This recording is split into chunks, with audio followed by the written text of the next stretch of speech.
এক গ্রামে কুজু বুড়ি নামে এক বুড়ি থাকতো। সে ছিল ভীষণ মৎস্যপ্রীতি। তার মাছ ছাড়া এক বেলা ভাতও তার মুখে রুচত না। একদিন দুপুরে বুড়ি খেতে বসে উঠে পড়ল। আজকেও পাতে মাছ জুটল নি, কাল না হয় যা হোক করে খেয়ে নিয়েছি, আজ আর পারবো নি। মাছ ছাড়া এই ভাত আমার মুখে রুচবে নি। কয়েকটা দিন অসুস্থ থাকার কারণে মাছ ধরতে পারিনি। এদিকে কোনো কানাকড়িও নেই যে কিনে খাবো। দেখি নদীতে মাছ পাই নাকি, তবে যদি রাতে দুমুঠো ভাত তৃপ্তি করে খেতে পারি। এই বলে কুজু বুড়ি চলে গেল ছিপ আর বড়শি নিয়ে নদীর দিকে মাছ ধরার জন্য। কিন্তু বুড়ি অনেকক্ষণ নদীর ধারে ছিপ ফেলে বসে থাকার পরও বুড়ির ছিপে একটা মাছও ধরা পড়লো না। তাতে বুড়ি বেশ খানিকটা হতাশ হয়ে পড়ে। তখন থেকে ছিপ ফেলে নদীর ধারে বসে আছি, একটা মাছও ধরা পড়লো নি ছিপে। তুমি কি আল্লাহ আমার মুখের দিকে তাকাবে না? তুমি তো জানোই মাছ ছাড়া আমি এক বেলা ভাতও খেতে পারি না। কুজু বুড়ি মাছের আশায় বসে থাকতে থাকতে বিকেল গড়িয়ে রাত হয়ে গেল। তারপরে হঠাৎ করে কুজু বুড়ির ছিপে কিছু একটা ধরা পড়লো।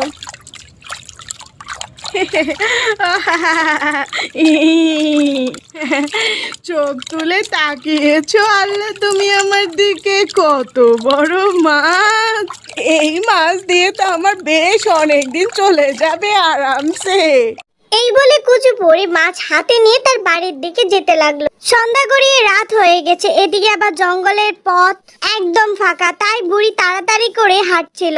হঠাৎ করে তার মনে হলো তার পিছনে কেউ একটা আসছে। এই কে রে আমার পিছু পিছু আসছিস? আমি শাকচুন্নি বলছি, তোর হাতের মাছটা আমাকে দিয়ে যা বুড়ি। তোকে মাছ দিয়ে দিলে আমি যে দুদিন ধরে মাছ ছাড়া ভাত খাই, তার কি হবে শুনি?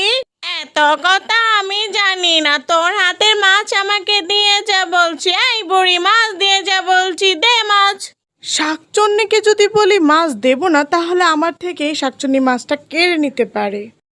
কিরে বুড়ি, কথা কানে যায় না, মাছটা দে বলছি, দে। দেবো দেবো, আর একটু আয় না আমার সাথে। ও আচ্ছা, আর একটু তোর সাথে গেলে বুঝি আমাকে তুই মাছ দিবি? তাহলে চল।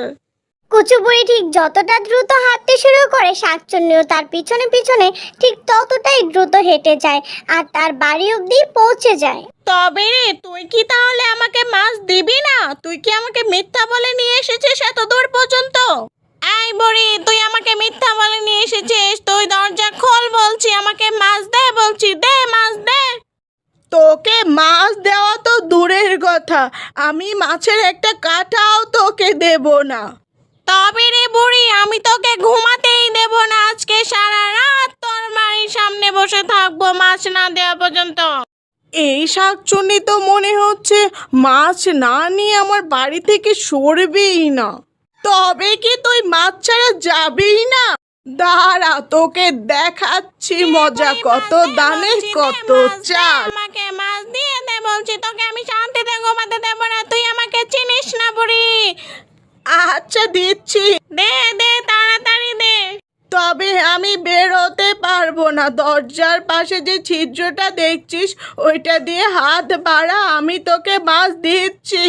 আচ্ছা আচ্ছা, ঠিক আছে, দে তবে দে। এটা কি দিলে রে বুড়ি? পুড়ে গেল, হাত পুড়ে গেল, জ্বলে গেল গো, জ্বলে গেল। আমাকে পুড়িয়ে মেরে ফেলছে গো বুড়ি। এখান থেকে যাই, পালাই। আমার আর মাছ লাগবে না, এই বুড়ি আমাকে পুড়িয়ে মেরে ফেলবে গো, পালাই। শোনো, এখন থেকে তোমরা সবাই গ্রামবাসীরা শুনে রাখো একটা কথা। তোমরা এখন থেকে আমাদেরকে 40% করে খাজনা দেবে। আর এই খাজনা যদি না দাও, তাহলে গ্রাম থেকে তোমাদের বের করে দেওয়া হবে। বুঝে গেছে আমার কথা? কিন্তু মহারাজা, 40% যদি খাজনা আপনাকেই দিই, তাহলে আমাদের এই অভাবের দিনে সংসার কিভাবে চলবে? আর তাছাড়া খেতে ফসলও ভালো ফলছে না, কিভাবেই বা মহারাজা আমরা চলবো? আপনি এরকম অত্যাচার আমাদের উপর করতে পারেন না মহারাজা। কি আমার মুখে মুখে তর্ক? যাও, আমি আর 10% কর বাড়িয়ে দিলাম। আরেকবার যদি কথা বলো, তাহলে আরো 10% কর বাড়াবো বলে মহারাজা চলে গেল। আর ও গ্রামের সবাই চুপ করে রইল, কারণ এখন ওরা কথা বললেই তাদের কর আরো দ্বিগুণ হয়ে যাবে। সেই জন্য তখন সবাই বাড়ি চলে গেল।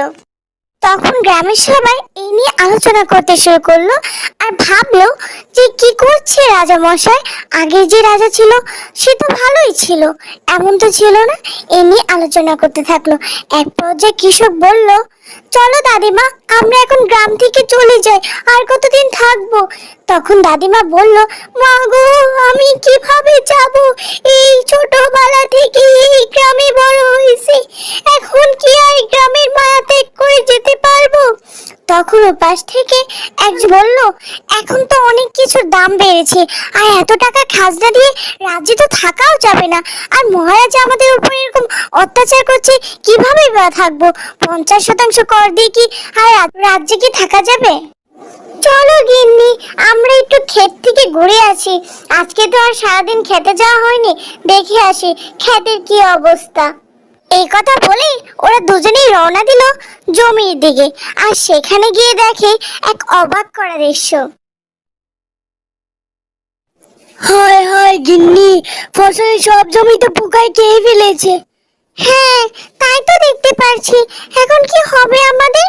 এত ঋণ, এত কিছু কিভাবে বা শোধ করব? কিছুই তো বুঝতে পারছি না। আর রাজামশাই যে অত্যাচার করছে আমাদের উপরে, কিভাবে বা এত টাকা কর দেব? বুঝতেই পারছি না। ঋণের বোঝা তো মাথার উপরে চেপে বসেছে। আসো, আমরা এই গ্রাম ছেড়ে কোনো অন্য গ্রামে চলে যাই। এই গ্রামে আর থাকবো না, এই গ্রামে থাকাও যাবে না। কিভাবেই থাকবো বলো? আচ্ছা গিন্নি, কাল সকালেই বের হই।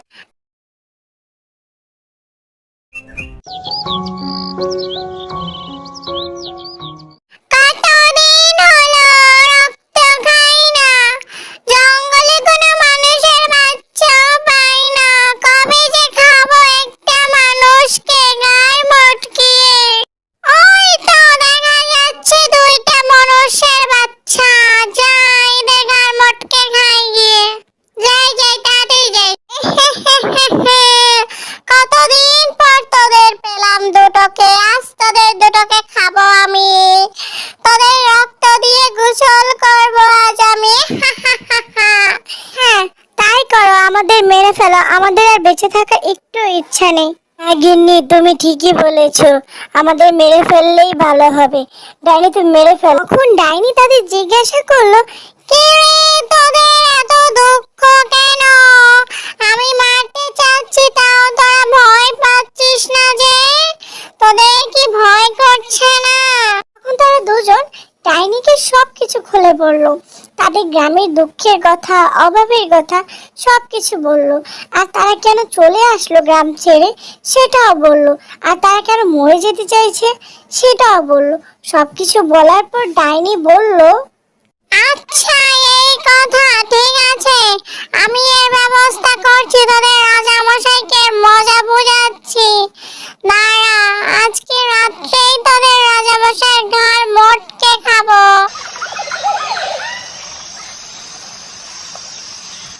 আজকে পুকুরে যায় তুমি মেলা মাছ দেখতে পারবা। অনেক দিনই হয়েছে মাছগুলা বড় হচ্ছে। আচ্ছা, তা আমি কি মাছ ধরতে পারবো না বাবা? পারবে না কেন, নিশ্চয়ই পারবে, আগে চলো।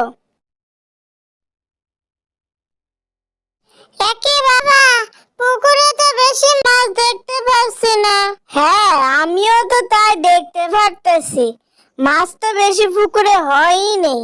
এই অভাবের মধ্যে কেমনে যে কি। হ্যাঁ, আমিও কত আশা নিয়ে এসেছিলাম বাবা। এই ময়দা পড়ে আমার ভাল লাগে না। এই এক মানুষের রক্ত, শিয়াল কুকুরের রক্ত। যাই, আজকে কিছু মাছ মাংস খেয়ে আসি, কতদিন হলো খাই না। একটু যাই দেখি পাই নাকি। এই তো একটা পুকুর পেয়ে গেছি মনে হচ্ছে। এই পুকুরে তো বেশ ভালোই মাছ আছে মনে হচ্ছে। যাই, এখান থেকে খাই। কে তুমি? আমাদের মাছ সব খেয়ে ফেলছো কেন? আর এখানেই বা কি করছো? কেন দেখতে পাচ্ছিস না কি করছি আমি? তুমি আমাদের মাছ কেন খাচ্ছো? এমনিতেই আমাদের খুবই অভাবের দিন। একই করলাম আমি, একই কারণে তো আমারও মৃত্যু হয়েছিল।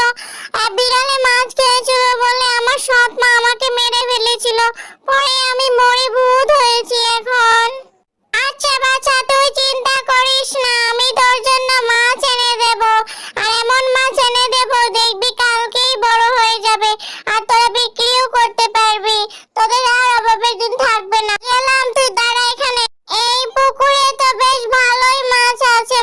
আছে, এখান থেকে একটা মাছ নিয়ে গেলেই হবে। নেই একটা মাছ।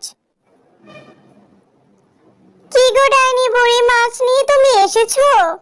আরে হ্যাঁ, কথা যখন দিয়েছি নিয়ে তো আসবই। তোর মাছ নিয়ে এসেছি, পুকুরে ছেড়ে দিলাম, কালকেই বড় হয়ে যাবে। তোদের আর অভাব থাকবে না। এই বুড়ি ডাইনি যতদিন আছে তোদের কোনোদিন অভাব হবে না এখন থেকে। তুই চিন্তা করিস না, তোদের পুকুর আমি পাহারা দেব এখন থেকে। আর তোর কোনো সমস্যা হলে আমাকে বলিস তুই, বোন মনে কর। বাহ, আজ তো বেশ ভালোই মাছ হয়েছে পুকুরে। মনে হচ্ছে মাছগুলো বিক্রি করা যাবে। ভাবছি কালকেই মাছগুলো বিক্রি করব। চল ভাই, এখন বাড়ি যাই, কাল মাছগুলো নিয়ে বিক্রি করে দেব। অনেক টাকা লাভ হবে মনে হচ্ছে। হ্যাঁ বাবা, চলো এখন বাড়ি যাই, মাকে গিয়ে কথাটা বলি। ডাইনি বুড়ি, ডাইনি বুড়ি, ডাইনি বুড়ি, তুমি আমাদের অনেক বড় উপকার করেছো গো। বড়ই অভাবে দিন কাটছিল, কিন্তু তুমি এসে যেই মাছটা আমাদের পুকুরে ছেড়ে দিলে, তারপর সেগুলো যখন বাবা কালকে বিক্রি করলো, সেখান থেকে অনেক টাকা লাভ হয়েছে। তার জন্য আমি তোমার জন্য রান্না করে মাছ নিয়ে এসেছি। এখন থেকে তুমি আর কাঁচা মাছ খাবে না। আমি তোমার জন্য প্রতিদিন সন্ধ্যায় মাছ রান্না করে নিয়ে আসবো।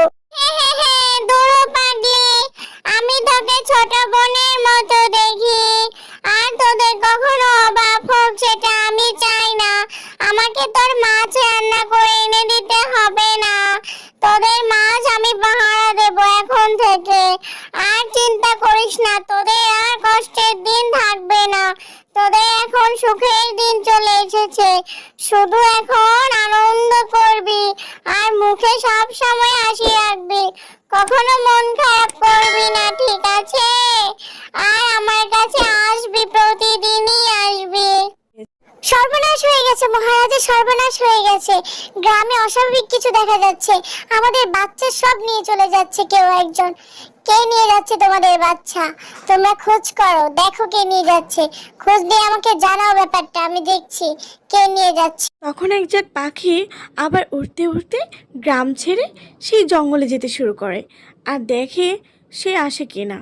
কি গো গিন্নি, এক গ্লাস পানি দাও, জঙ্গলে যেতে হবে, বেলা তো হয়েই গেল। তাড়াতাড়ি দাও দেখিনি। তাই ভর দুপুরে তুমি এখন কোথায় যাবে শুনি? আরে গিন্নি, মেলা দিন তো হলো জঙ্গলের দিকে যাওয়াই হয় না। তা দেখি কোনো শিকার পাওয়া যায় নাকি, তার জন্য আজকে একটু বের হবো, বুঝছো? এই বলে দুষ্ট শিকারী বাসা থেকে বের হলো আর জঙ্গলের দিকে রওনা দিল।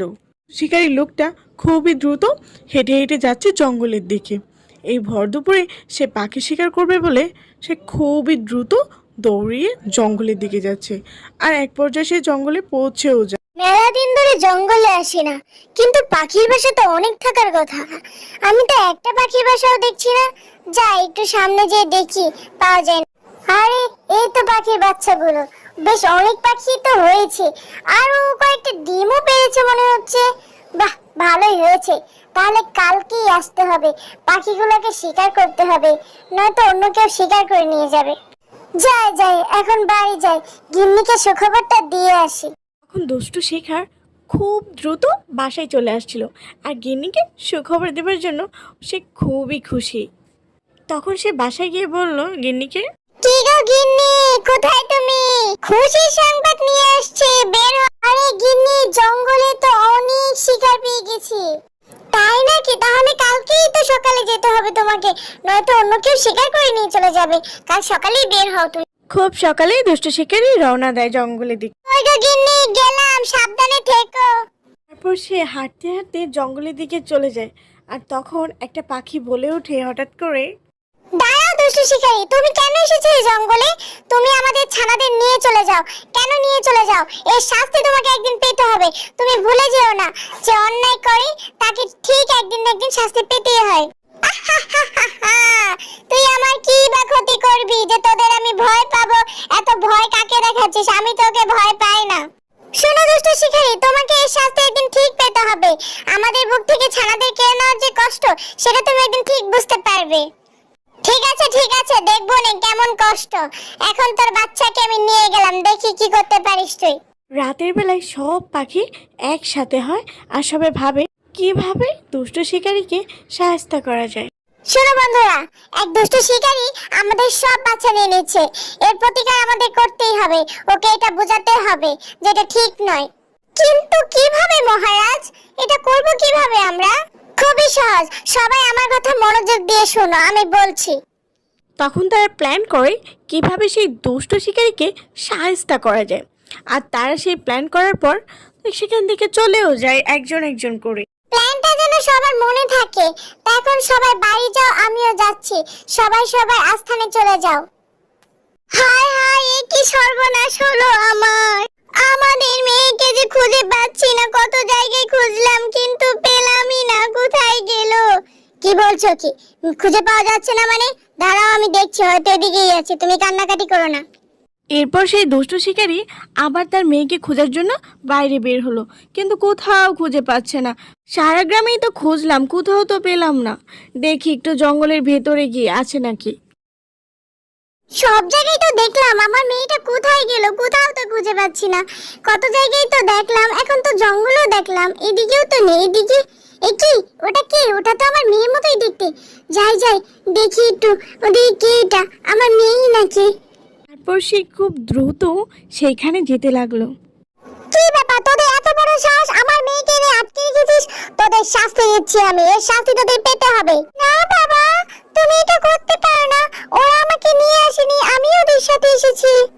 ওদের কোনো দোষ নেই, ওরা খুব ভালো। এই শয়তান শিকারী, আমাদের কি তোদের মতো ভেবেছিস নাকি যে আমরা তোদের মানুষের মতো পাখির বাচ্চাগুলোকে তাদের মায়ের কাছ থেকে কেড়ে নিয়ে যাব? আমরা এতটাও খারাপ না। আমরা কি তোদের মানুষের মতো নাকি? আমাদের বাচ্চাদের যখন আমাদের কাছ থেকে কেড়ে নিস, আমাদের ঠিক এতটাই কষ্ট লাগে যতটা এখন তোদের লাগছে।